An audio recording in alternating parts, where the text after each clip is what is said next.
8h26 e nós estamos conectados com o professor de Direito Internacional da Faculdade de Direito da Universidade de São Paulo, a USP, Solano Camargo. Professor Solano, bom dia, bem-vindo aqui ao jornalismo da Nova Brasil FM. Bom dia. Professor, Suprema Corte dos Estados Unidos decide que ex-presidentes podem ter imunidade. Esse assunto que foi decidido ontem está repercutindo bastante no mundo inteiro, não somente nos Estados Unidos. O que é que exatamente a Suprema Corte decidiu para nós entendermos melhor essa notícia, professor? Bom, basicamente a Suprema Corte dos Estados Unidos, numa decisão surpreendente por 6 votos a 3, ela entendeu sobre a possibilidade de se aplicar a chamada imunidade parcial ao ex-presidente Trump em processos criminais relacionados a atos que forem considerados como oficiais durante a sua presidência. Então, a Suprema Corte Americana devolveu o caso para as cortes inferiores, para que as cortes inferiores decidam se aqueles atos foram oficiais realmente em nome da presidência dos Estados Unidos ou se forem atos privados. Então, isso significa que o julgamento que deveria acontecer agora em março, relativo àquela tentativa, aquela invasão, aquele problema sobre as eleições passadas, ela vai acontecer muito provavelmente só depois das eleições de novembro deste ano. Muda o cenário, então, para essas eleições de novembro, não é, professor? Muda radicalmente, porque essa questão a respeito da imunidade significa que, na prática, alguns atos que, em princípio, se consideravam como atos criminosos, se eles forem considerados como atos oficiais necessários para o exercício do mandato, eles não poderiam ser julgados pelo Poder Judiciário. Então, essa é uma situação que leva discussões a respeito da própria credibilidade da democracia, das instituições, do sistema judicial dos Estados Unidos. E, ao mesmo tempo, cacifa o ex-presidente Trump a disputar as eleições sem nenhum risco de ser afastado. Então, coloca ele numa posição realmente muito confortável, de poder ser candidato, disputar as eleições sem ter sobre ele nenhuma espada da justiça. Por que o senhor disse que essa decisão ela é surpreendente, professor?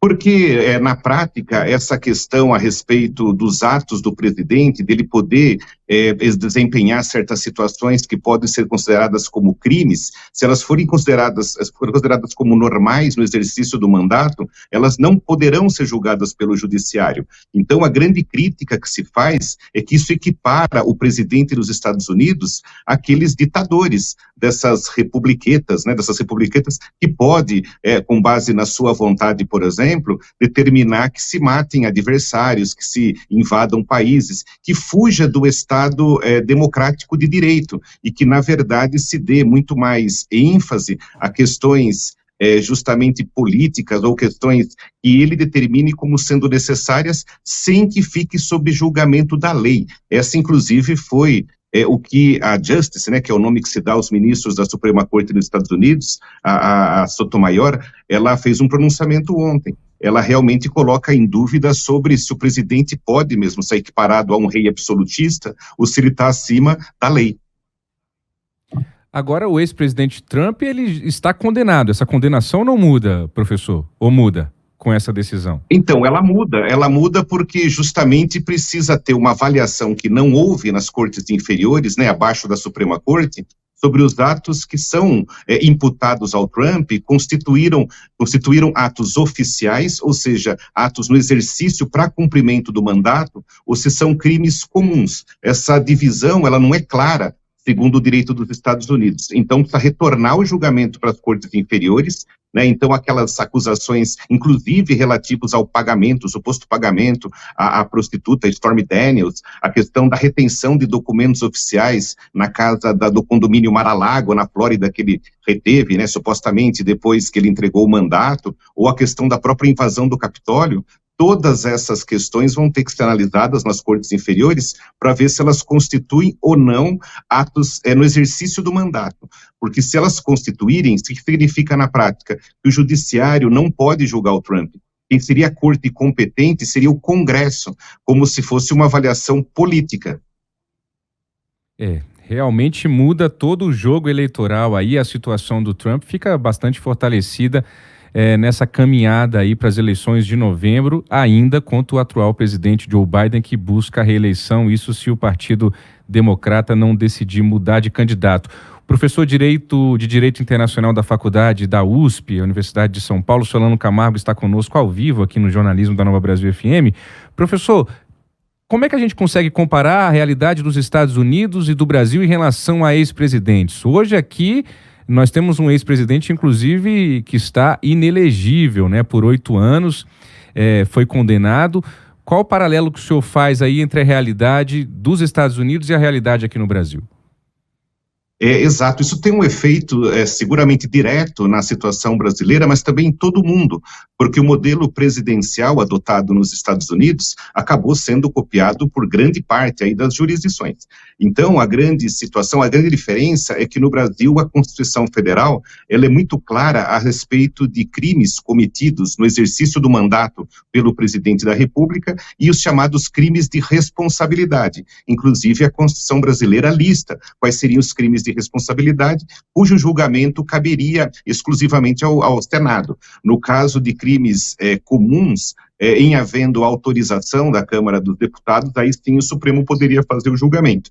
Então, no Brasil, de uma certa forma, a questão ela é mais clara, né? A Constituição de 88 deixou isso muito mais claro. Mas qual é o efeito específico? O efeito específico que vem dos Estados Unidos, isso acaba reverberando de forma assim direta, não só no Brasil, mas em diversos outros países, é justamente essa situação de se considerar como uma hipótese razoável que no exercício do mandato, se for considerado um ato oficial, né, em nome da governança, poderia haver uma certa imunidade do presidente da República. Seria-se um fortalecimento do presidente e do executivo frente às instituições que são apoiadas, justamente concebidas para julgar, né, o descumprimento da lei.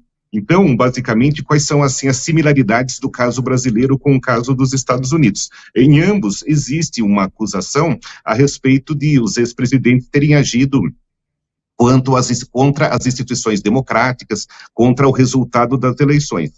Mas, por outro lado, existe também uma certa influência na decisão da Suprema Corte Americana, justamente de até onde vai, né, o ato do presidente ali no exercício e, de repente, para poder tomar alguma decisão que pode ser considerada equivocada, mas cabível para o exercício do cargo. Então, no passado, nós tivemos nos Estados Unidos a questão relativa ao caso Watergate, né, do presidente Nixon, a respeito da omissão dele, ou do conhecimento de que estava havendo o grampeamento, né, dos membros do Partido Democrata no prédio, né, Watergate. Depois teve o caso do presidente George W. Bush a respeito dos atos, né, dos atos que em Guantánamo de tortura de prisioneiros de guerra.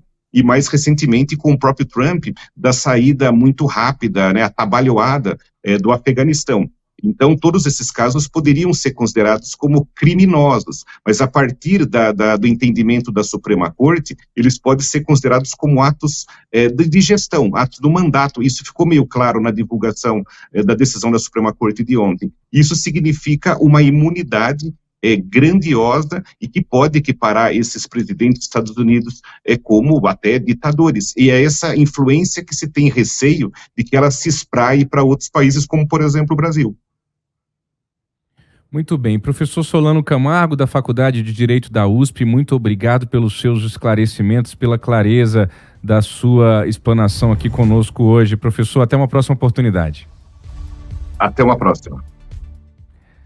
8h35. Você que chega agora ao jornalismo da Nova Brasil FM, você está aqui na mais moderna, mais brasileira. Esse é o Jornal Nova Brasil.